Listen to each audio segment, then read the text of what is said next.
Hi guys, welcome to Divine classes. आज हम national current affairs लेंगे मई 2024 के। और कौन सा सेक्शन जो है हम कवर करने वाले हैं तो दैट इज़ नेशनल न्यूज़। तो without wasting any time let us start with the first question. Government has increased retirement and death gratuity limits to how much amount for central government employees. तो जो अब central government employees हैं उनके लिए एक अच्छी खबर आई है। और अच्छी खबर क्या है कि जो ग्रेट्युटी की लिमिट है उसको बढ़ा दिया गया है। और कितनी कर दी गई है तो दैट इज़ 25 लैक्स। पहले ये 20 लाख थी। और अगर बात करें कि ग्रेट्युटी क्या होती है, जब भी कोई एम्प्लॉय किसी एम्प्लॉयर के अंडर में फिक्स्ड पीरियड के लिए अपनी सर्विस देता है तो उस सर्विस की एवज में जो है वो एम्प्लॉयर उसको एज अ गिफ्ट कुछ पैसे देता है अदर देन सैलरी। तो उसको हम ग्रेट्युटी कहते हैं। काफ़ी इंपॉर्टेंट टर्म है, आपको पता होना चाहिए। एंड ये जो ग्रेट्युटी दी जाती है किस एक्ट के तहत दी जाती है एम्प्लॉयज़ को, तो that is payment of gratuity act 1972।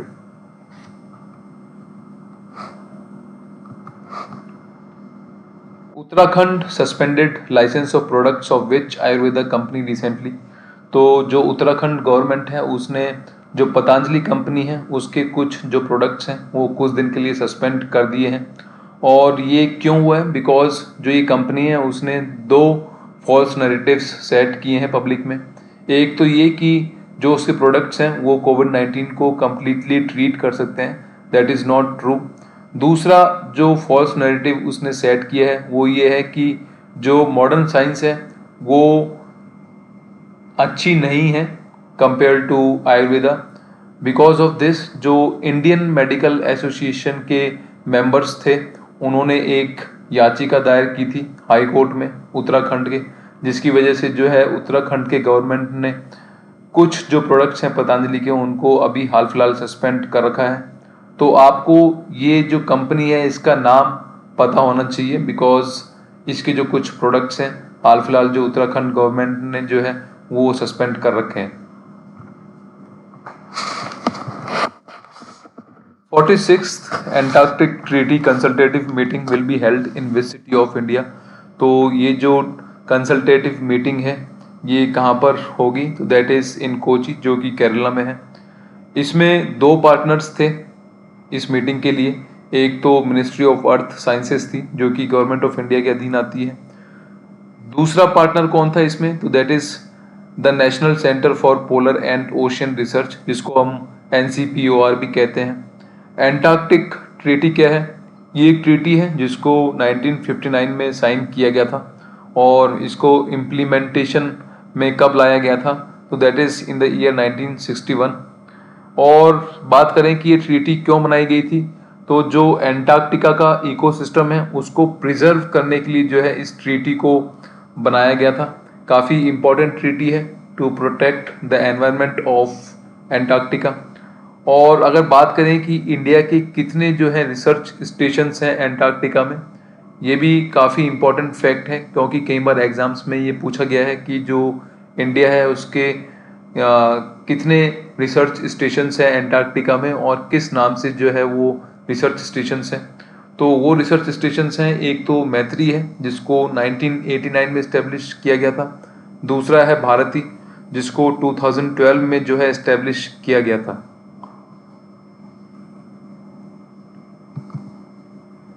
India's first constitution park will be developed in which city. तो ये डेवलप्ड किया जाएगा हमारे पुणे में, ठीक है।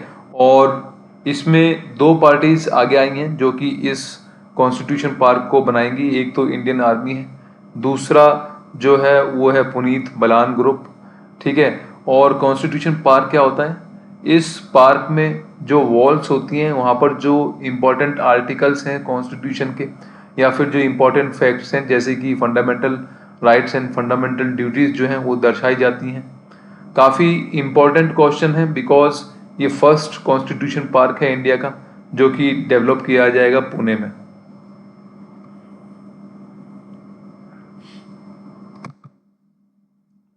विच motorcycle manufacturing company is going to introduce world's first CNG motorcycle? ये क्वेश्चन भी इम्पोर्टेंट है बिकॉज ये इस तरीके की पहली बाइक होगी जो कि CNG से चलेगी। बिकॉज टिल डेट यही है कि जो कार्स हैं और जो हैवी व्हीकल्स हैं वही सीएनजी से चलते हैं, बट ये फर्स्ट टाइम ऐसा हुआ है जहाँ पर जो है एक मोटरसाइकिल बनाई गई है जो कि सीएनजी से चलेगी। और ये कारनामा किसने किया है? तो दैट इज़ बजाज ऑटो, जो कि एक टू व्हीलर मैन्युफैक्चरिंग कंपनी है। और इसने इस बाइक का क्या नाम रखा है? तो that is freedom.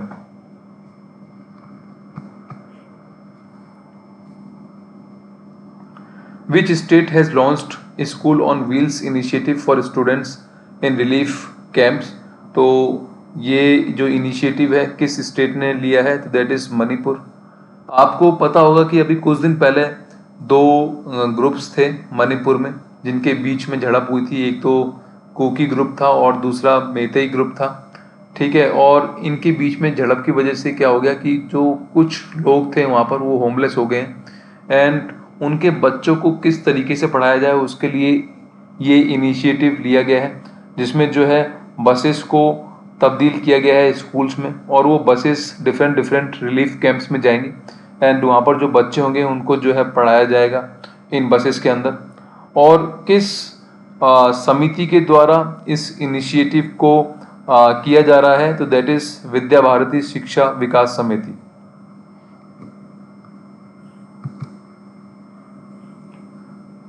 Cabinet of which country has approved an agreement with Adani Green Energy for the development of wind power stations? जैसा कि आप सभी को पता है कि जो अदानी ग्रीन एनर्जी है ये काफ़ी अच्छा काम कर रही है, एंड इंडिया में तो इसने कई जगह प्लांट्स अभी लगा भी लिए हैं जहाँ पर ये सोलर एनर्जी प्रोड्यूस कर रही है या फिर विंड एनर्जी प्रोड्यूस कर रही है। तो अब ये श्रीलंका में जो है वहाँ भी जो है अपने प्लांट्स लगाएगी। और लोकेशन कौन कौन सी होगी जहाँ पर ये जो अदानी ग्रीन एनर्जी है अपने प्लांट्स लगाएगी? तो एक तो है मन्नार और दूसरा है पुनेरिन, जो कि दोनों ही लोकेशंस नदरन श्रीलंका में पड़ती हैं। और अगर बात करें कि इन दोनों प्लांट्स की टोटल कैपेसिटी कितनी होगी, तो दैट इज़ 484 मेगावाट।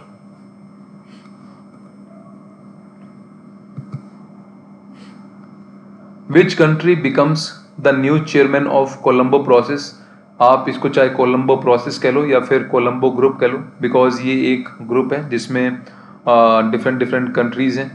तो अब इस ग्रुप का चेयरमैन कौन बना है? तो दैट इज़ इंडिया।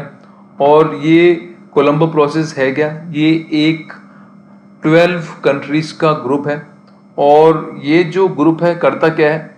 अगर मान लीजिए जो मेंबर कंट्रीज हैं वहाँ पर अदर मेंबर कंट्रीज के अगर वर्कर्स और एग्जीक्यूटिव्स काम कर रहे हैं तो ये ग्रुप उनकी सेफ्टी को देखता है और उनको बेटर एम्प्लॉयमेंट अपॉर्चुनिटीज़ प्रोवाइड करता है। तो ये काम जो है इस ग्रुप का होता है। और अगर बात करें कि इस ग्रुप को कब इस्टेब्लिश किया गया था, तो इन द ईयर 2003 में जो है इस ग्रुप को इस्टेब्लिश किया गया था। और जैसा कि मैं आपको पहले भी बता चुका हूँ कि इसमें कितने मेंबर्स हैं टोटल, तो that is 12।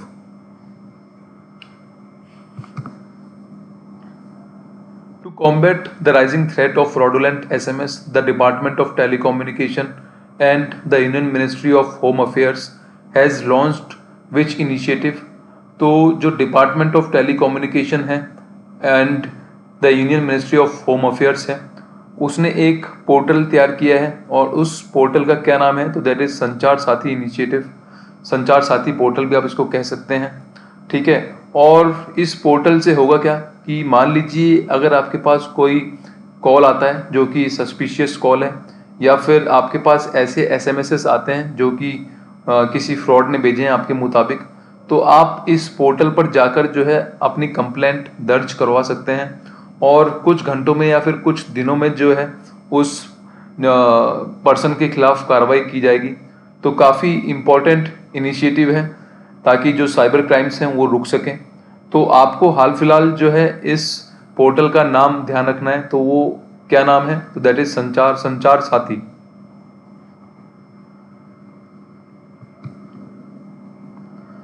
The water hole survey which took place from May 23 to May 24 showed how much population of Great Indian Bustard in Jaisalmer of Rajasthan. पहले तो मैं आपको ये बताना चाहता हूँ कि जो ग्रेट इंडियन बस्टर्ड है इसको हम हिंदी में जो है गोदावन भी कहते हैं, और ये जो है स्टेट बर्ड है राजस्थान का। तो इस वजह से जो है ये क्वेश्चन बहुत इंपॉर्टेंट हो जाता है। तो अभी कुछ दिन पहले एक एजेंसी ने एक सर्वे कराया था और उस सर्वे का क्या नाम रखा गया था, तो that is the water hole survey.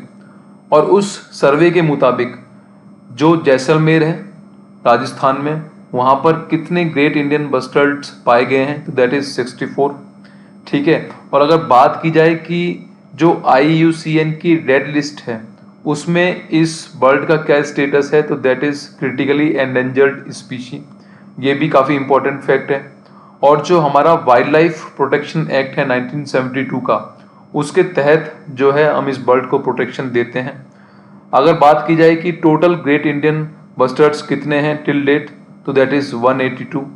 और अगर ट्रेंड की बात करें पॉपुलेशन की, मतलब इनकी जो पॉपुलेशन है वो इंक्रीज हो रही है या फिर डिक्रीज हो रही है, तो ट्रेंड है इंक्रीमेंट इन पॉपुलेशन। मतलब ये हुआ कि जो ये बर्ड्स हैं इनकी जो पॉपुलेशन है अब वो बढ़ रही है, तो ये काफ़ी अच्छी बात है।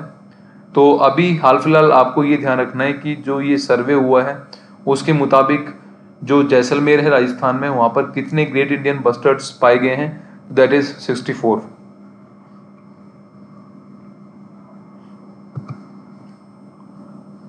Mission Ishan is related to which sector, तो ये एविएशन सेक्टर से रिलेटेड मिशन है। और ये है क्या, अभी हाल फिलहाल हमारे इंडिया में 4 एयर ट्रैफिक कंट्रोल सिस्टम है जहाँ से जो है एयर ट्रैफिक कंट्रोल किया जाता है। तो ये एयर ट्रैफिक कंट्रोल सिस्टम्स हैं कहाँ कहाँ पर, एक तो दिल्ली में है, एक मुंबई में है, एक आपका चेन्नई में है, ठीक है, और एक आपका कैलकाटा में है। ठीक है। अब इन सभी जो ये जो सभी एयर ट्रैफिक कंट्रोल सिस्टम्स हैं, अब इनको बंद कर दिया जाएगा और एक centralised air traffic control system बनाया जाएगा जिससे कि जो है एयर ट्रैफिक कंट्रोल किया जाएगा। और ये एयर ट्रैफिक कंट्रोल सिस्टम होगा कहाँ पर, तो that is in Nagpur.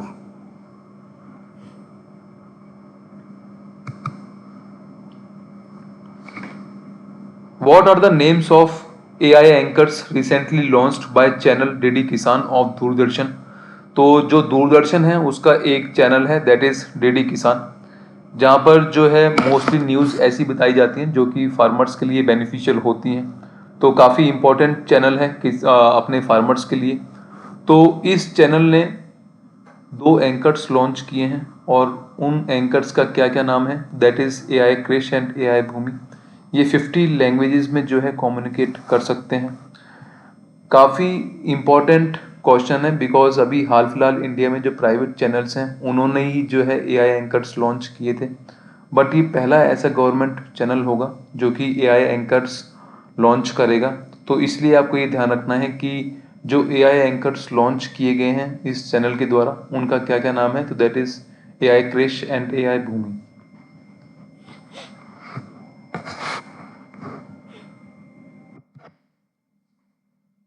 Recently, which country becomes the 5th country region to join the exclusive $5 trillion market cap club? तो इस क्लब में किसने एंट्री ली है, तो that is India.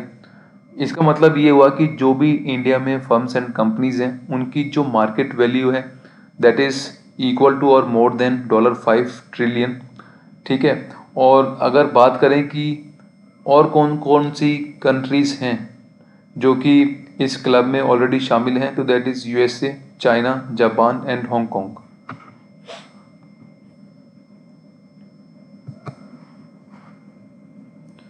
India's first green hydrogen plant will be established in which city? तो जो India का first green hydrogen plant है वो कहाँ पर इस्टेब्लिश किया जाएगा, तो that is in Vijaypur, Madhya Pradesh.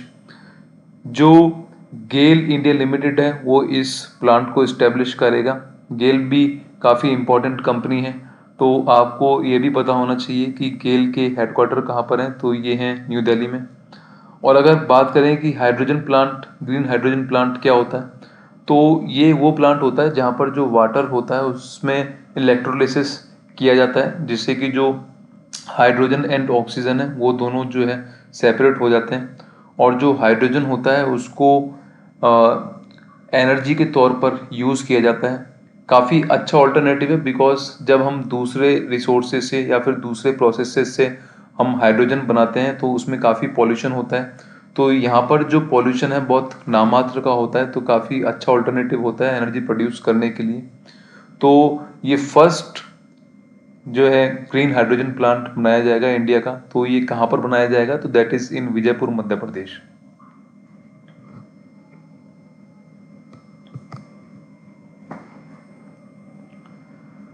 The International Olympic Committee (IOC) has launched which campaign to encourage Olympians participating from India in Paris Olympics 2024? तो आप सबको तो ये पता ही होगा कि जो ओलंपिक्स हो रहे हैं वो पेरिस में हो रहे हैं। तो जो हमारे इंडिया की तरफ से ओलंपियंस जा रहे हैं, मतलब जो भी हमारे इंडिया को रिप्रेजेंट करेंगे ओलंपिक्स में प्लेयर्स, उनको मोटिवेट और एनकरेज करने के लिए एक कैंपेन चलाया जा रहा है। तो उस कैंपेन का क्या नाम है? तो that is late us move India campaign. और ये जो कैंपेन है किन किन के द्वारा चलाया जाएगा? तो that is the international Olympic committee, the Reliance foundation and the Abhinav Bindra foundation. तो ये जो तीनों हैं मिलकर इस कैंपेन को चलाएंगे। तो ये आपको ध्यान रखना है। बेसिकली आपको ये ध्यान रखना है कि इस कैंपेन का क्या नाम है? तो इस कैंपेन का नाम है let us move India.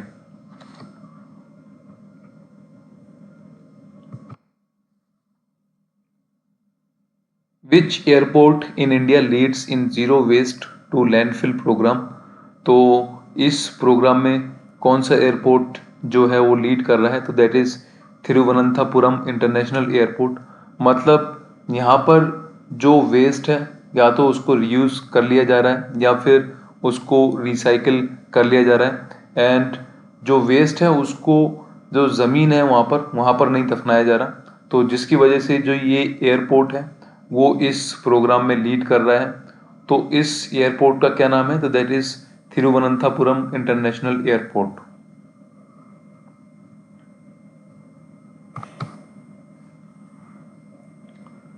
The nation's largest skill competition, India Skills 2024, is held in which city? तो जो ये कंपटीशन है इंडिया स्किल्स 2024, ये किस सिटी में हुआ है? तो that is in new Delhi. इसको ऑर्गेनाइज किसने किया था? तो that is national skill development corporation. And कितनी कैटेगरीज थी जिसमें जो पार्टिसिपेंट्स हैं उन्होंने पार्टिसिपेट किया है? तो दैट इज़ 61। और यहाँ पर जो विनर्स होते हैं वो इंडिया को रिप्रेजेंट करते हैं कहाँ पर? That is world skill programme.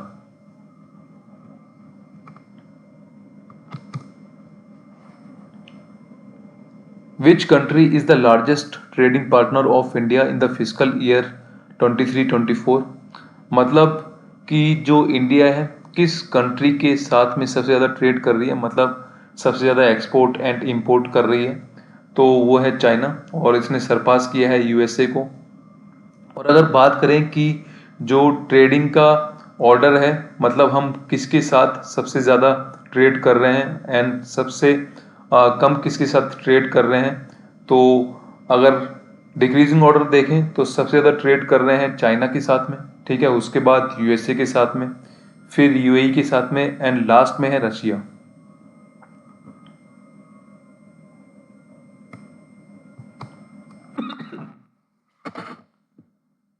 The Ministry of Skill Development and Entrepreneurship has signed a memorandum of understanding with which company to conduct 2 pilot projects under the drone दीदी योजना।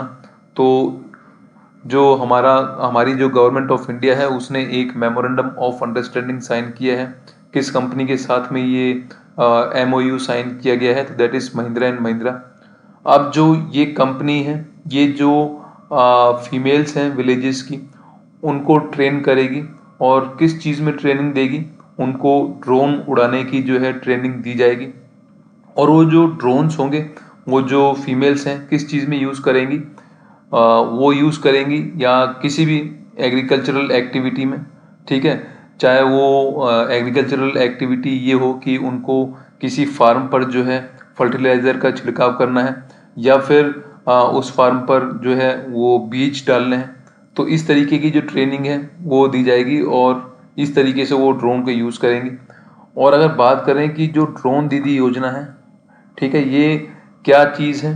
तो इसके अंडर में जो हमारा गवर्नमेंट ऑफ इंडिया है वो जो फीमेल्स हैं विलेजेस की 15,000 जो फीमेल्स हैं उनको ट्रेन करेगी।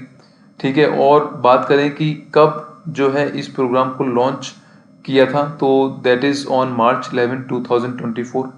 जो लॉन्च डेट्स हैं ये भी काफ़ी इंपॉर्टेंट होती हैं, बिकॉज कई बार एग्जाम्स में ये पूछ लिया जाता है कि एक पर्टिकुलर जो प्रोग्राम है किस तारीख को लॉन्च किया था। तो आपको जो है डेट भी याद होनी चाहिए किसी भी प्रोग्राम की।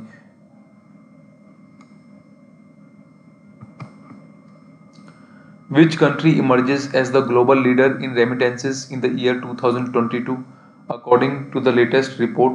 तो लेटेस्ट रिपोर्ट के हिसाब से ग्लोबल लीडर कौन बना है इन रेमिटेंसेस, तो वो बना है इंडिया। रेमिटेंसेस का मतलब ये हुआ कि जो पैसा हमारे इंडिया में आता है उन सिटीजन्स के द्वारा जो कि इंडिया के हैं बट बाहर नौकरी कर रहे हैं, एंड जब वो कमाते हैं तो वो अपना पैसा जो है इंडिया में भेजते हैं, तो उसको हम रेमिटेंसेस कहते हैं। तो सबसे ज़्यादा जो रेमिटेंसेस हैं वो किस कंट्री के हैं, तो वो है इंडिया के। और अगर बात करें इन टर्म्स ऑफ बिलियन, तो इंडिया को प्राप्त हुआ है इन सिटीजन से $111 billion. From which country RBI has received it's gold back? तो कुछ सालों पहले हमने अपना जो गोल्ड है वो गिरवी रखा था ग्रेट ब्रिटेन को, तो अब वो जो गोल्ड है वापस जो है रिजर्व बैंक ऑफ इंडिया ने ले लिया है ग्रेट ब्रिटेन से। एंड कितना जो गोल्ड है वो लेकर आया है reserve bank of India, that is 100 ton. और अगर बात की जाए कि इंडिया के पास इस वक्त कितने गोल्ड रिजर्व्स हैं, तो दैट इज़ 822.1 टन। और ये स्थिति कब तक की है, तो that is till March 2024। Ninth textile exhibition FabExa, also the country's largest textile exhibition, is inaugurated in which city? तो लार्जेस्ट टेक्सटाइल एग्जीबिशन है, इसलिए जो ये क्वेश्चन है इम्पोर्टेंट हो जाता है। तो कहाँ पर इस एग्जीबिशन को ऑर्गेनाइज किया गया था, तो दैट इज़ इन गांधीनगर, जो कि गुजरात में है। Recently India has signed an agreement with which country to operate Chabahar port? तो चबाहर पोर्ट ईरान में है, ठीक है। तो आपको ये ध्यान रखना है कि ये जो पोर्ट है वो ईरान में है। दूसरा कि कितने सालों तक जो है ये अग्रीमेंट हुआ है, तो 10 सालों तक जो है ये अग्रीमेंट हुआ है, मतलब 10 साल तक जो है इस पोर्ट को इंडिया ऑपरेट कर सकेगा। और इससे होगा क्या कि जो अफ़गानिस्तान है, सेंट्रल एशिया है एंड यूरोप है, वहाँ पर हम ईज़िली जो है माल एक्सपोर्ट और वहाँ से ईज़िली जो माल है इंपोर्ट कर सकते हैं इस छबार पोर्ट के थ्रू। तो हाल फिलहाल आपको ये ध्यान रखना है कि हमने जो ये अग्रीमेंट है किस कंट्री के साथ साइन किया है, तो दैट इज़ विद ईरान।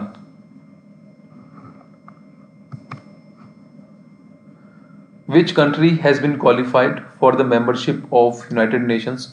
तो यूनाइटेड नेशंस की मेंबरशिप के लिए किस कंट्री ने क्वालिफाई किया है, दैट इज़ फ़िलिस्तीन। मतलब इसने क्वालिफाई किया है, अभी मेंबर नहीं बना है। और अगर बात करें कि टोटल मेंबर्स कितने हैं यूनाइटेड नेशंस में इस वक्त, तो दैट इज़ 193। और कितनी कंट्रीज़ ने इस बात के लिए वोट किया था कि जो फ़िलिस्तीन है उसको यूनाइटेड नेशंस की मेंबरशिप मिलनी चाहिए, तो ये कंट्रीज़ हैं 143। एंड इंडिया ने भी इसी बात के लिए वोट किया था कि जो फ़िलिस्तीन है उसको यूनाइटेड नेशंस की मेंबरशिप मिलनी चाहिए। तो अभी हाल फिलहाल आपको ये ध्यान रखना है कि जो फ़िलिस्तीन है उसने क्वालिफाई कर लिया है यूनाइटेड नेशंस की मेंबरशिप के लिए। Which state in India is most affected by West Nile fever? तो जो केरला है वहाँ पर सबसे ज़्यादा पेशेंट्स इंडिया में पाए जा रहे हैं इस वक्त वेस्ट नाइल फीवर के। और अगर बात करें कि किस वायरस के थ्रू जो है ये वेस्ट नाइल फीवर होता है, तो that is from West Nile virus. अगर बात करें ट्रांसमिशन की, मतलब कैसे ये जो वायरस है ट्रेवल करता है, तो सबसे पहले ये बर्ड्स में आता है, फिर मॉस्किटोज़ में आता है, एंड मॉस्किटोज से ये ह्यूमंस एंड एनिमल्स में जाता है। एंड जब ये ह्यूमंस एंड एनिमल्स में आता है तो काफ़ी डेडली हो जाता है। तो अभी हाल फिलहाल आपको ये ध्यान रखना है कि जो केरला है इस वक्त सबसे ज़्यादा अफेक्टेड स्टेट है। सो गाइज ये कुछ क्वेश्चंस थे नेशनल करंट अफेयर्स के। तो keep watching my videos. Thank you.